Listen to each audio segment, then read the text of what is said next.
को वैसा ही बहने दो जैसे बादल बहते हैं। उन्हें रोकने की कोशिश मत करो, वरना वही बादल आंधी बन जाएगा। विचार आया?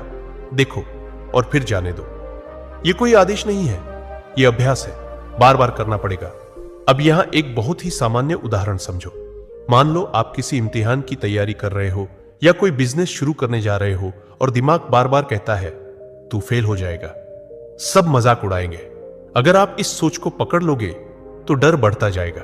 लेकिन अगर आप उसे आते हुए देखो और कहो, अच्छा डर आ रहा है, लेकिन मैं सिर्फ डर नहीं हूं, मैं उससे बड़ा हूं, तो यहीं से डर की जड़ें कटनी शुरू हो जाती है। बुद्ध ने कहा, तुम अपने विचार नहीं हो, विचार तो बादलों की तरह है और तुम तो आकाश हो।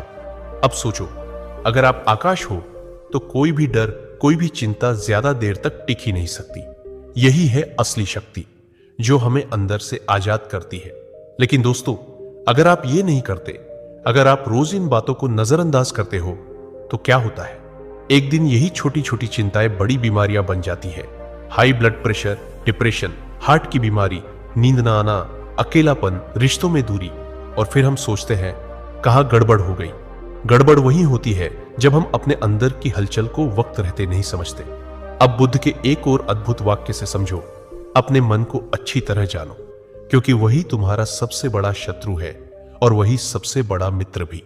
सबसे पहला डर, अस्वीकार किए जाने का डर। बचपन से ही हमें सिखाया जाता है कि लोग क्या सोचेंगे, यही सबसे जरूरी है।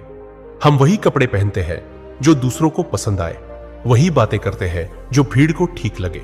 हम खुद को दूसरों की उम्मीदों के सांचे में ढालते चले जाते हैं और इस कोशिश में धीरे धीरे अपनी असली पहचान खो बैठते हैं। बुद्ध ने कहा था, दूसरों की स्वीकृति की चाह मन को गुलाम बना देती है। जो अपने सत्य को जानता है वही वास्तव में मुक्त होता है।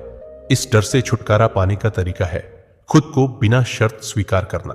जब आप खुद को पूरी तरह स्वीकार करते हैं, तब आपको किसी की हां या ना की जरूरत नहीं रह जाती। तभी आप शांति से जीना शुरू करते हैं। दूसरा डर, भविष्य को लेकर चिंता। हर इंसान के मन में यह डर होता है कि कल क्या होगा, नौकरी जाएगी तो क्या होगा, पैसे खत्म हो गए तो क्या होगा, परिवार का क्या होगा। ये सोच सोचकर हम अभी की शांति को बर्बाद कर देते हैं। बुद्ध ने बहुत स्पष्ट रूप